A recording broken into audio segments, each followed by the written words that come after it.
আর.জি. কর হাসপাতালে তরুণী চিকিৎসকের রহস্য মৃত্যু। বৃহস্পতিবার রাতে নাইট ডিউটিতে থাকা ওই চিকিৎসকের দেহ উদ্ধার হয় শুক্রবার সকালে। এমার্জেন্সি বিভাগের 4 তলা থেকে উদ্ধার হয় দেহ। ঘটনাকে কেন্দ্র করে আর.জি. কর হাসপাতালে কর্মবিরতিতে জুনিয়র চিকিৎসকরা। কিভাবে ওই চিকিৎসকের মৃত্যু তা নিয়ে ইতিমধ্যেই তৈরি হয়েছে ধোঁয়াশা। জুডিশিয়াল ম্যাজিস্ট্রেট ইনকোয়ারি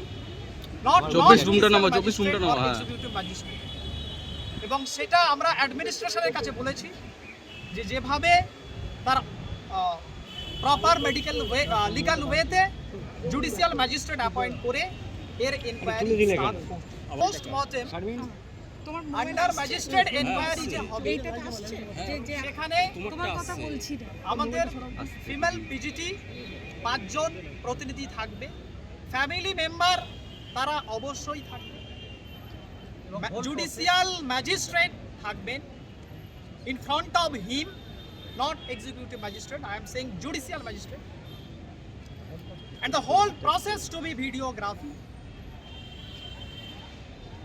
এটা সেকেন্ড এবং থার্ড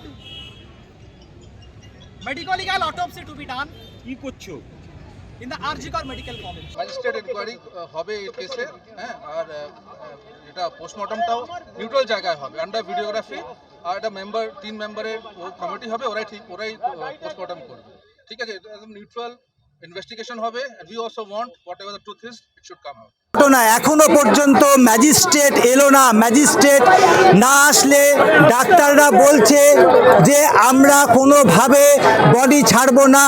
এটা ন্যায়সঙ্গত দাবি, কারণ পুলিশের প্রেজেন্সে শুধু পিএম হবে এটা কিন্তু ডাক্তাররা মানছে না। ম্যাজিস্ট্রেটের সামনে যাতে পিএম হয়, পোস্টমর্টেম হয়, সেইটা ডাক্তারদের দাবি। দ্বিতীয় দাবি হচ্ছে জুডিশিয়াল এনকোয়ারি।